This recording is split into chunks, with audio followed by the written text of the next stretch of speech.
Google and Niantic Labs, the professional entrepreneur and innovation in Silicon Valley, Part A. The author is Jerome S. Engel, faculty, UC Berkeley, founding executive director emeritus of the Lester Center. The full article is available at Harvard Business Review. When you come to a fork in the road, take it.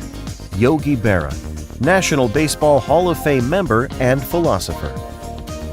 As one of Google's many embryonic businesses, Niantic Labs was created in 2010 to discover what opportunities might emerge as mobile, geolocation, social, and gaming trends intersected.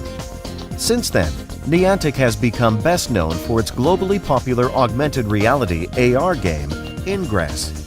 Ingress is a location-based, massively multiplayer online game, played in both virtual and real world. By January 2015, it had been downloaded over 3 million times. With the success and the technology behind it, John Hanke, the head of Niantic Labs, had two distinct choices for the future of Niantic Labs: stay within Google or spin off as a standalone business. Which option would benefit Hanke and his team, Google, and any other potential investors the most?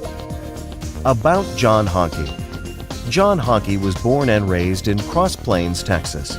After graduating from University of Texas in 1989, he pursued his interest in global affairs with the U.S. State Department's Foreign Service. 5 years later, Hanke joined the MBA program at UC Berkeley in 1994, where he returned to his original interest in computer technology. And with Steve Sellers, he created his first startup, Archetype Interactive, a game company. After a successful exit with a few $1 million, they started another gaming platform called The Big Network. In 1999, they sold the company for several $1 million. About Keyhole. After two solid, modest successes, Hanke formed another startup called Keyhole to develop a geographic information system, Earth Viewer, that layers data on map and presents the world in 3D. In January 2000, Keyhole received its first round of financing led by Sony. Earth Viewer was used by both media companies and CIA intelligence analysts during the Second Gulf War. In 2004, just as Hanke was closing the terms for a substantial Series B VC-led financing round, Google called. Less than a day after the Earth Viewer presentation, Google offered to buy Keyhole. The opportunity to see their vision come to maturity with Google's vast and rapidly growing user base was just too good to pass up. Google Geo product. After the spin-in to Google, Earth Viewer was rebranded as Google Earth, and Hanke was tasked to lead Google Geo division. The acquisition by Google proved a breakthrough.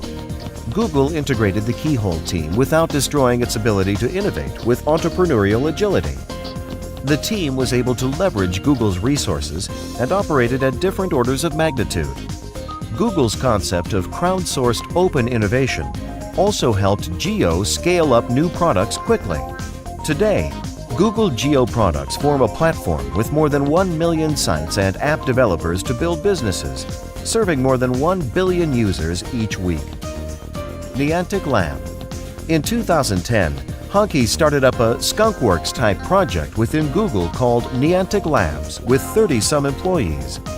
The lab's mandate was to find new opportunities for Google where mobile, geo-based maps, social, and gaming trends converged. The Niantic team followed 4 basic design rules. 1. The world is the map. 2. Move to play. 3. Urban exploration. And 4. Social network. Ingress is the first success, and it created great synergies with Google's products.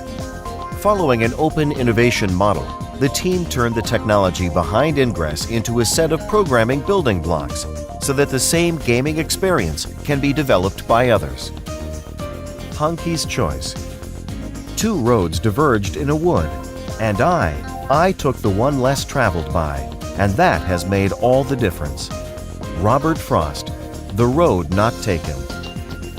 Spin-off is a more challenging route for Niantic Labs. Without Google's resourceful platform, the team has to build a new infrastructure. But there would be the benefits of not being restricted to Google's core brand and strategy over the long run. By mid-October 2015, Niantic Labs span off as an independent company from Google. The initial round of financing, $30 million, was from the Pokémon Company, Nintendo, and Google. In July 2016, they released their first game, Pokémon Go.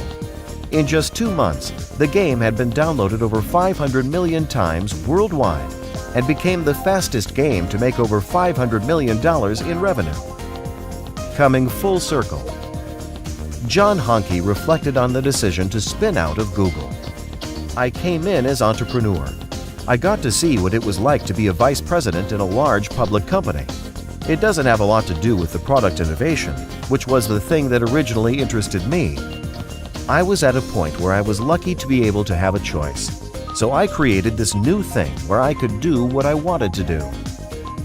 For more slidecasts about innovation management, please download our app or visit www.innodiary.org.